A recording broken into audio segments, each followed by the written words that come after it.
નમસ્કાર, TV9 ની વિશેષ રજૂઆત ગર્વ છે ગુજરાતીમાં આપ સૌનું સ્વાગત છે. હું છું કિંજલ. આજે આપણી સાથે રાજ્ય સરકારના પ્રવક્તા મંત્રી જીતુભાઈ વાઘાણી ઉપસ્થિત છે. સીધા તેમની સાથે વાત કરીએ. જીતુભાઈ, આપની પાસે સમય ઓછો છે એટલે સીધા મુદ્દા પર આવી જઈએ. બાકી વિષયો તો મેં ખૂબ જ આજે આપની પાસે પૂછવા માટે લીધા હતા. મારો પહેલો સવાલ કે આપ પોતે ખેડૂત પુત્ર છો. અનેક વખતે અમે આપને ખેતરોમાં જતા, ખેડૂતોની વચ્ચે જતા જોયા છે. પણ જ્યારે ગુજરાત આત્મનિર્ભર ગુજરાત તરફ આગળ વધી રહ્યું છે ત્યારે એવું ક્યારે થશે કે ખેતીની અંદર પણ ખેડૂત આત્મનિર્ભર બનશે? એને આ જે વરસાદની સમસ્યાઓ હશે એને નહીં કોઈ પણ પ્રકારે નડે. સરકારની એવી સુદૃઢ વ્યવસ્થા હશે કે ખેડૂત બી કહેશે કે હું આત્મનિર્ભર ખેડૂત છું. સરસ સવાલ કર્યો છે કિંજલ. તમે ખાસ કરીને તમે જે વાત કરી છે કે ખેડૂત ક્યારે આત્મનિર્ભર બનશે, હું માનું છું કે કિસાન છે એ આત્મનિર્ભરનું પ્રતીક છે. એની બધી જ ઉત્પાદકતા એ આત્મનિર્ભર છે.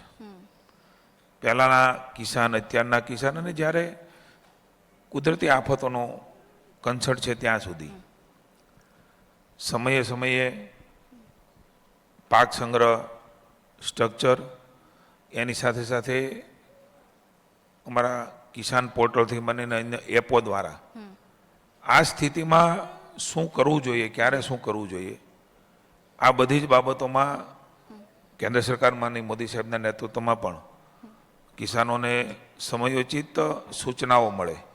એમના કારણે પણ એની ઘણી બધી મુશ્કેલીઓ એ દૂર થતી હોય છે. મને આનંદ છે કે ક્યારે થશે એવું તમે કહો છો. હું એવું માનું છું કે કિસાન આજે આત્મનિર્ભર થયો છે. એટલા માટે હું થોડાક ડેટા પણ મારી પાસે છે કે કેટલાક યાંત્રિકરણના સાધનો હોય, કેટલીક મશીનરી હોય, એમના કારણે કિસાનને ઘણી બધી મુશ્કેલીઓ એ આજે ઓછી પડી છે. ટ્રેક્ટર હોય, મિની ટ્રેક્ટર હોય, સનેડો હોય, ફેન્સિંગની વાત હોય, એના પાક સંગ્રહ માટેનું સ્ટ્રક્ચર બનાવવાની હોય, તો આ બધાની બાબતમાં એમને સતત અલગ અલગ રીતે રાજ્યના કેન્દ્ર સરકારની મદદ એ કિસાન સન્માન નિધિ દ્વારા અને ભવિષ્યની અંદર જે મુશ્કેલી ન પડે એમના માટે પણ કેટલીક વસ્તુ હાથમાં ન હોય ત્યારે સરકાર એમની પડખે સંવેદનાથી ઊભી રહેતી હોય છે. જીતુભાઈ, મારો બી એ જ સવાલ છે કે કદાચ આપ મંત્રી બન્યા હશો, આપે આ વિભાગ સંભાળ્યો હશે, કૃષિ વિભાગ સંભાળ્યો હશે, ત્યારબાદ લગભગ 2 વખતે રાહત પેકેજ ડિક્લેર કરી ચૂક્યા છીએ. મારો સવાલ એ છે કે ગુજરાતમાં એવી કોઈ પરિસ્થિતિ આવશે કે જ્યારે વરસાદ ઉપર ખેડૂતે નભવું ના પડે અથવા તો રાહત પેકેજ પર નભવું ના પડે? વર્તમાન સ્થિતિ જ આપ જુઓ કે દક્ષિણ ગુજરાતની અંદર સમગ્ર રીતે ધોવાણ થઈ ચૂકી છે. એ વ્યવસાયનું પણ હોય તો પણ, ખેતીનું હોય તો પણ. તો આ પરિસ્થિતિઓ જ્યારે કુદરતની મહેર હોય ત્યારે તો સરકારની પણ મહેર થાય તમામ પર, પણ જ્યારે કુદરતનો કહેર છે ત્યારે ખેડૂત તરત ઊભો થઈ જાય, એની માટે જીતુભાઈ વાઘાણી શું કરશે? કેમ કે તમે પોતે ખેડૂત છો એટલે આ વેદનાને સમજી શકશો. ખેડૂતની વેદનાને માની મુખ્યમંત્રી શ્રી પણ સમજે છે. હું સ્વયં પણ ખેડૂત છું ને આજે પણ ખેતી કરી રહ્યો છું. એને જ્યારે જ્યારે તકલીફો પડે છે, તમે જે મને પ્રશ્ન કર્યો, 2 પ્રશ્ન કર્યા, એક તો ખેડૂતને ફરી વખત રિપીટ કરવા વિનંતી કરું છું. ખેડૂતની વેદનાને કેવી રીતે આપ સમજી શકશો? ખેડૂતને રાહત ઉપર ના નભવું પડે, વરસાદ ઉપર ના નભવું પડે, એવી કોઈ સિસ્ટમ છે બહુ સરસ. ગુજરાત કેશુભાઈ આવ્યા પહેલાંનું, ખાસ કરીને નરેન્દ્રભાઈ જવાબદારી લીધી એ પહેલાંનું ગુજરાત. અલનીનોની જાહેરાત થઈ એટલે પ્રિડક્શન થયું. મને જણાવતા આનંદ થાય છે કે તમારા TV9ના માધ્યમથી તો એ વખતે વરસાદ નહોતો તો પણ વાવેતર થયું હતું. કદાચ આપના પણ ધ્યાનમાં નહીં હોય, અમારી પાસે તો આંકડા પણ છે કેટલું વાવેતર એ વખતે થઈ ગયું હતું આગોતરું. કારણ કે સિંચાઈ એ કેશુભાઈએ ચેકડેમ બાંધ્યા, બોરીબંધની શરૂઆત કરી, નરેન્દ્રભાઈ આમાં બજેટ વધારે આપ્યું. આપણું નર્મદા ડેમ એ પણ પૂર્ણ સ્વરૂપમાં પૂરો થયો. 17મા દિવસે એને દરવાજા લાગ્યા.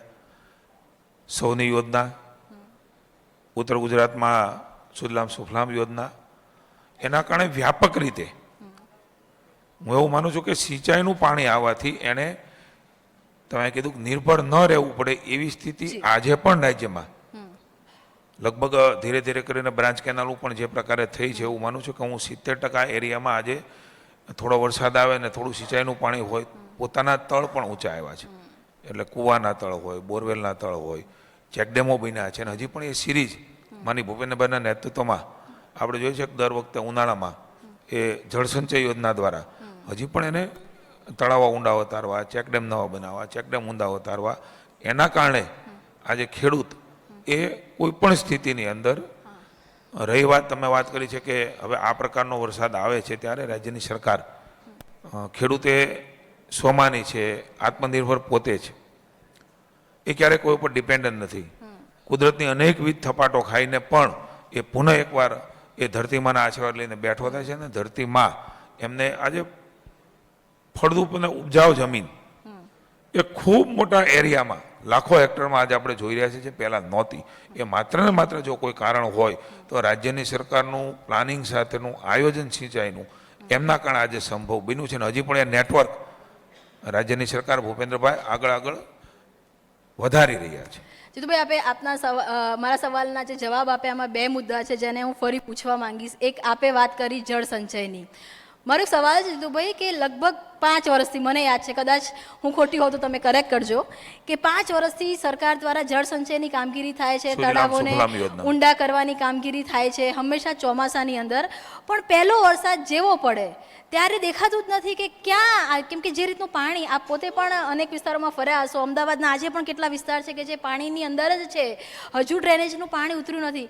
તો આ જળ સંચય જ્યારે થાય છે ત્યારે આ જે પાણી છે એ વરસાદ પછી ઉતરી ન જાય, અથવા તો જ્યાં જળ સંચય થયું છે ત્યાં જાય, અથવા ડ્રેનેજ લાઈન સરખી થાય, એવું સરકારે કોઈ પ્લાનિંગ કરેલું? એટલે 2-3 બાબતો મહત્વની છે કે જળ સંચય થવાના કારણે પાણીનો સંગ્રહ કેટલો થયો છે અને તળ ઊંચા આવ્યા છે.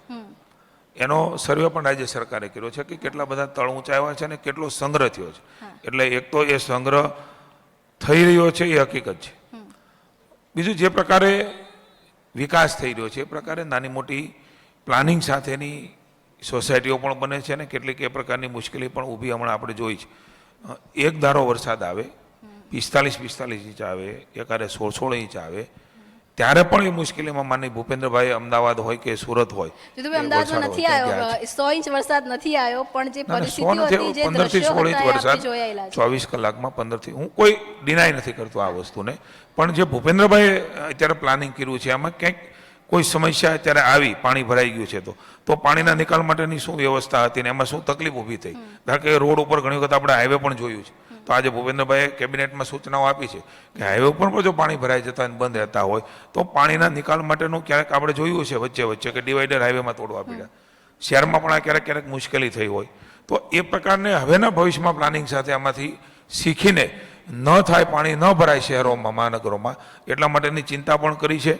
અને નગરમાં ને વાડી વિસ્તારમાં એમાં તો પાણી સ્વાભાવિક છે કે જતું રહેતું હોય છે, પણ શહેરોમાં અત્યારે સમસ્યા થોડી છે. જ્યારે નદીઓ બે કાંઠે ને બે કાંઠાથી ઉપર વહેતી હોય છે ત્યારે સ્વાભાવિક ક્રમ છે કે એ પ્રકારનો અતિ ભારે વરસાદ, આપણે નામ પણ તમે ટીવી ચેનલો, TV9 કહે છે કે હેવી રેઇન આવ્યો છે, અતિ ભારે વરસાદ આવ્યો છે, તો એ વખતે મુશ્કેલી પડે છે. પણ મુશ્કેલીમાં સરકાર એમને બધી જ રીતે મદદ કરવા માટે તૈયાર. મુશ્કેલીમાં સરકાર પ્રજાને પડખે છે અને રહેવું બી જોઈએ, કેમ કે સરકારે માય બાપ કહેવાય. પણ જીતુભાઈ, જ્યારે પણ અમદાવાદના આપ દ્રશ્યો જુઓ કે આપ હાઈવેના દ્રશ્યો જુઓ, હંમેશા ગુણવત્તા અને ક્વોલિટી પર ભાર મુખ્યમંત્રી મૂકે છે. આપ પોતે કેબિનેટની અંદર હો છો, આપને ખબર છે કે મુખ્યમંત્રી કેટલી બધી વખતે રોડ રસ્તાની ક્વોલિટીને લઈને, ગુણવત્તા લઈને સવાલ ઊભા કર્યા છે. પણ આજે પણ ગયા ચોમાસા પછી જે પરિસ્થિતિ હતી એ જ પરિસ્થિતિ આ વખતે પણ ચોમાસા પછી છે. એટલે મુખ્યમંત્રી અધિકારીઓને આદેશ આપે છે એ પર્ક્યુલેટ નથી થઈ રહ્યું કે હલકી ગુણવત્તા હવે સ્ટાન્ડર્ડ થઈ ગયો છે? તકલીફ ક્યાં પડી રહી છે સમજવું છે. ના, એટલે એક તો માનનીય મુખ્યમંત્રીશ્રીએ ખૂબ સંવેદનાથી આ વિષય લીધો ને હું જે મુશ્કેલી પડી છે એના માટે પણ રાજ્યની સરકાર એ ચિંતિત છે અને અમને દુઃખ પણ છે. રાજ્ય સરકાર તરીકે અમને કહેવામાં કશો વાંધો નથી કે મુશ્કેલીની ઘણી બધી મુશ્કેલીઓ લોકોએ વહન કરી છે. માની ભૂપેન્દ્રભાઈ આવ્યા પછી એસવારમાં પણ ફેરફાર થયા છે. ક્વોલિટીમાં માત્ર સુધારો કરવાની વાત નથી. હવે આપ જાણતા હશો તો જે પ્રકારે મહાનગરપાલિકા, નગરપાલિકા, RNB આ બધામાં દાખલે કે કોઈ રોડના કોન્ટ્રાક્ટર છે તો એ ઘણી વખત બિલો ભરતા અને એ પણ ચાલી જતું. હવે કોઈ બિલો ભરીને કામ કરી શકે એવી સ્થિતિમાં, દાખલા કે કોઈ થીગડું મારવાનું હોય જીતુભાઈ. તો આખો રોડ એમણે નવો કરી દેવાનો છે. જીતુભાઈ, નવો જ રોડ બને, તમે બી દ્રશ્યો જુઓ છો, કેમ કે સરકારની અંદર એક સિસ્ટમ છે કે ફીડબેક લેવાની, અને આ સરકાર ફીડબેક લઈ રહી છે. તમે ઘણી વાર એવું જોયું છે કે નવો પુલ બન્યો છે અને એના અઠવાડિયામાં એમાં થીગડું મારવું પડ્યું છે.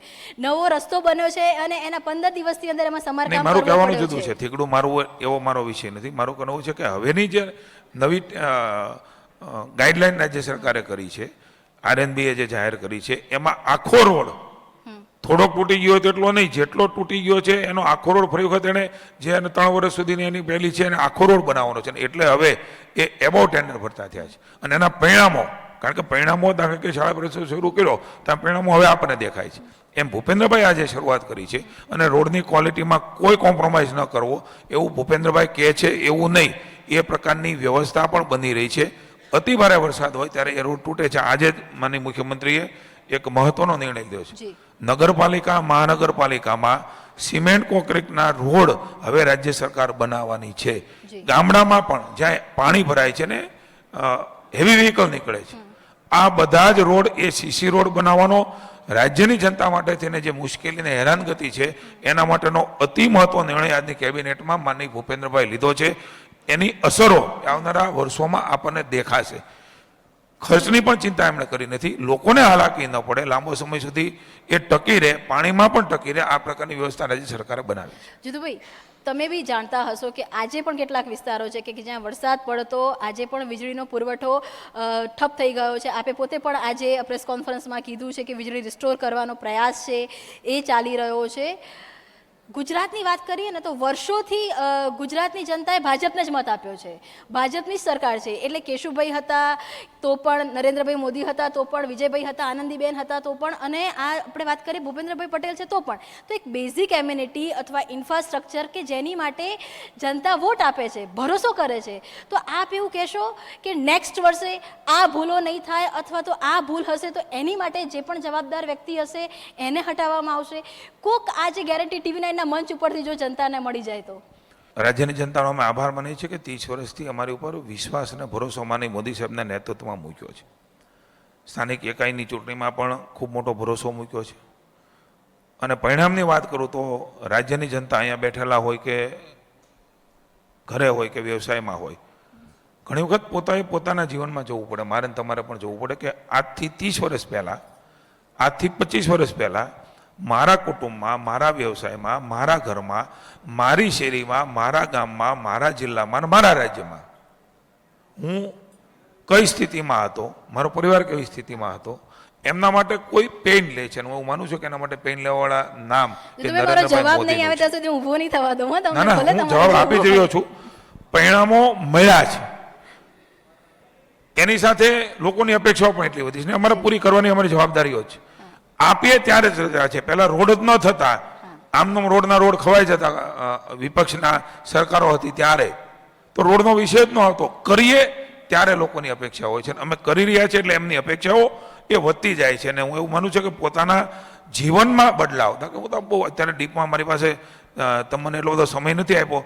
પહેલાં કેટલા જોડી ઘરે ચપ્પલ હતા, કેટલા આપણે ડ્રેસ હતા, કેટલા કપડાં હતા, આપણા ઘરે કેવી ખાણીપીણી હતી, પહેલાં કેટલા વ્હીકલ હતા, આપણા ગામના રસ્તા કેવા હતા, શાળાની સુવિધાઓ કેવી હતી, આરોગ્યની સુવિધાઓ કેવી હતી, શુદ્ધ પીવાનું પાણી ન મળતું. નહીં, હું એ જ ગુજરાતની વાત કરું છું જ્યાં શુદ્ધ પીવાનું પાણી નહોતું. ઘરે ઘરે માં નર્મદાનું પાણી, મહીપરિયદની યોજના, એ રાજ્યની ભારતીય જનતા પાર્ટીની સરકાર, જેનાથી અનેક રોગનો ભોગ બનતા લોકો અટક્યા છે. આપે વાત કરી હું એટલા માટે વાત કરું છું કે તમારા માધ્યમથી રાજ્યની જનતા સ્વયં એ વિચારે કે કેટલું પરિવર્તન એ કોઈ એક માણસે પેન લીધું છે, અને એ માણસનું નામ છે નરેન્દ્રભાઈ મોદી, જેણે સમાજ વ્યવસ્થામાં બદલાવ કરવા માટે ગેરંટીની વાત આપ કરો છો. ભાઈની વાત કરીએ આપણે ભૂપેન્દ્રભાઈ પટેલની, તો દાદા તરીકે ઓળખાય છે, એકદમ લોકોના વચ્ચેના વ્યક્તિ, લોક વ્યક્તિ તરીકે ઓળખાય છે. તો સ્વાભાવિક છે કે જેમ જેમ પેઢી જાય છે અપેક્ષાઓ વધે છે, યુવા જનરેશનને બી અપેક્ષાઓ વધે છે, ઝેન્ઝીને બી અપેક્ષા વધે છે, અને જીતુભાઈ તો લોકોની વચ્ચે રહે છે. તો જીતુભાઈ આ મંચ ભારતીય જનતા પાર્ટી બધા લોકોની વચ્ચે રહે છે, માત્ર જીતુભાઈ જ નથી રહેતા. નરેન્દ્રભાઈ મોદીથી માંડીને બૂથમાં બેઠેલો કાર્યકર્તા પણ લોકોની વચ્ચે. અમારા પાર્ટીની વિચારધારા, પાર્ટીના સંસ્કારો અને પાર્ટી અમને શીખવેલા પાઠો છે કે લોકોની વચ્ચે રહીને એમના પ્રશ્નો, સમસ્યા, લોકોને તકલીફ ઓછી પડે એની માટે આ સરકાર શું કામ કરી રહી છે? તમામ પ્રકારની જી. નિર્ણયો એ માનનીય ભૂપેન્દ્રભાઈના નેતૃત્વમાં સરકાર લઈ રહી છે. તમે પણ મારી સામે દર વખતે આવો જ છો, દર બુધવારે જ્યારે કેબિનેટ હોય ત્યારે. લોકોને મેં હમણાં જ વાત કરી એમ હાલાકી ઓછી પડે એટલા માટે એક તો આ નિર્ણય, બીજું ગેરંટીની વાત કરી તો ગેરંટીમાં પણ રાજ્યની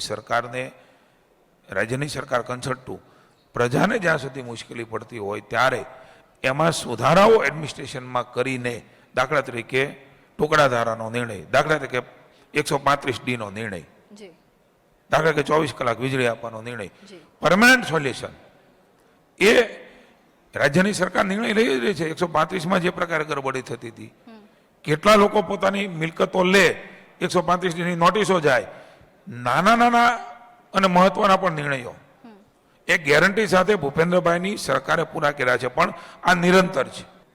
82 જેટલા અધિકારીઓને રૂક્ષદ આપીને પણ એ જે કામ ન કરતા હોય એને કામ કરાવવાના પણ નિર્ણયો એ રાજ્યની સરકાર, એસીબીની ટેપ, ભ્રષ્ટાચાર રહિત શાસન રહે, પારદર્શકતા બની રહે, પણ જીતુભાઈ, એના જે માટેની પણ ઓપરેશન વ્યવસ્થાઓ ગંગાજળ કરી. ચાલ્યું એના પરથી તો એ સાબિત થયું ચોક્કસ.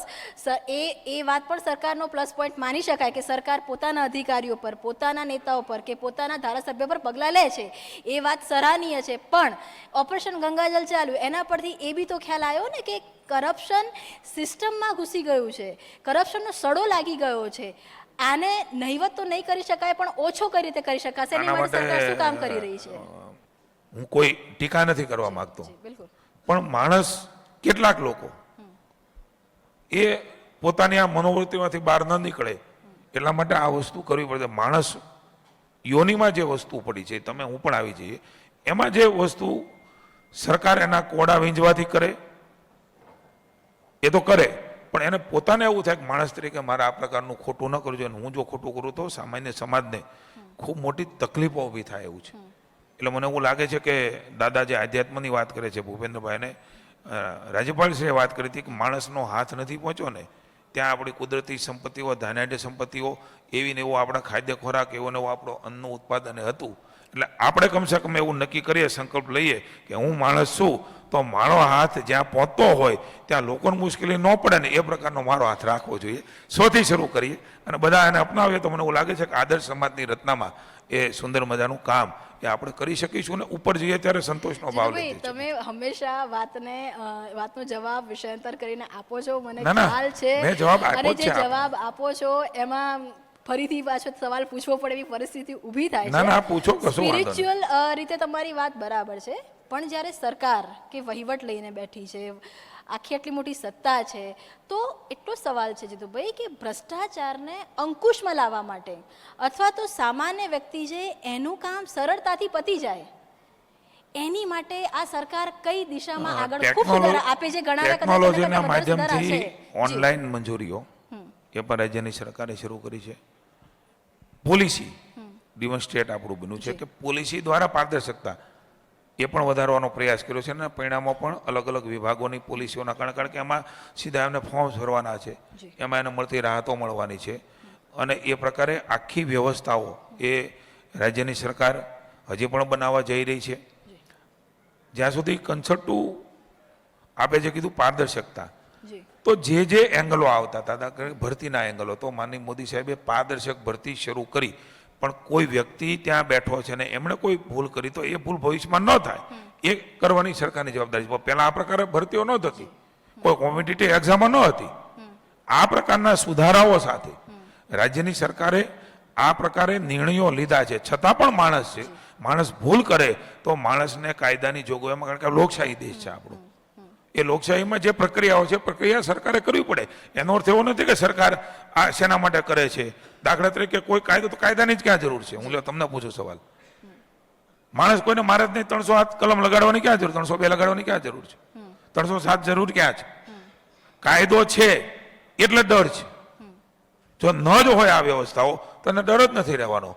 એટલે જે એડમિનિસ્ટ્રેશનમાં કાયદામાં સરકારનો ડર તો છે, સરકારનો ડર છે, ચોક્કસ ડર છે, ડર છે. નકર તો આપણે જોયું છે કે અનેક, હું અત્યારે આ વાત કરું તો અસ્થાને લાગશે, પણ વિકસિત કન્ટ્રીઓ છે ત્યાં પણ કાયદા કાનૂન શેના માટે છે, નિયમો શેના માટે છે?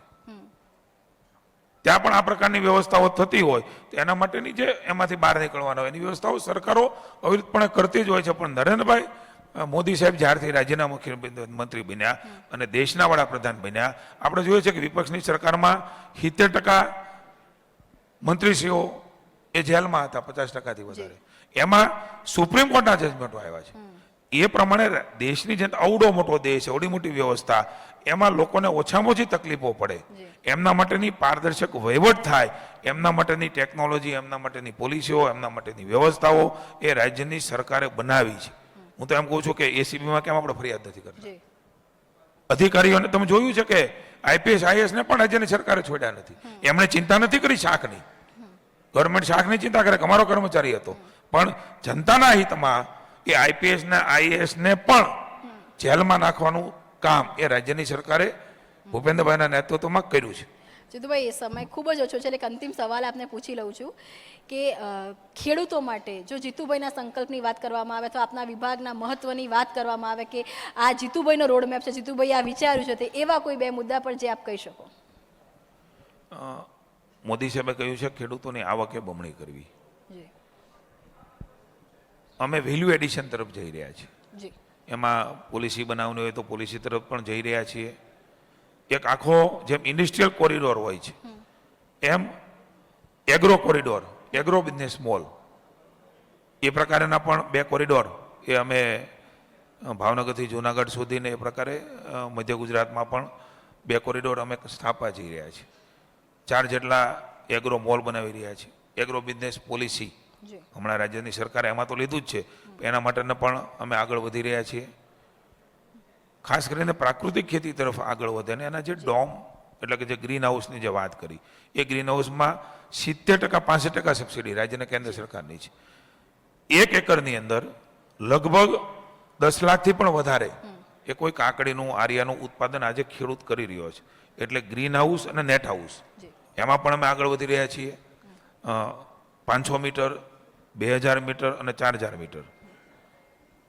ખેડૂત ડબલ આવક કરવી હશે તો મને એવું લાગે છે કે આ પ્રકારે પ્રાકૃતિક ખેતીથી પણ એ ડોમમાં 2-3 વખતનું સિઝનનો લાભ પણ એ લઈ શકશે. કુલ મળીને હોલિસ્ટિક એપ્રોચથી ખેડૂતોની વેલ્યુ એડિશન તરફ અમે વધારે ભાર આપી રહ્યા છીએ. અને બીજું આખી ચેઇન માર્કેટની એ પણ માનનીય મોદી સાહેબ જે કહે છે એ પ્રકારે એમનું વેચાણ પણ થાય, એ પ્રકારની આખી ચેઇન પણ અમે બનાવવા જઈ રહ્યા છીએ. ધન્યવાદ અમારી સાથે વાત કરવા માટે, જીતુભાઈ.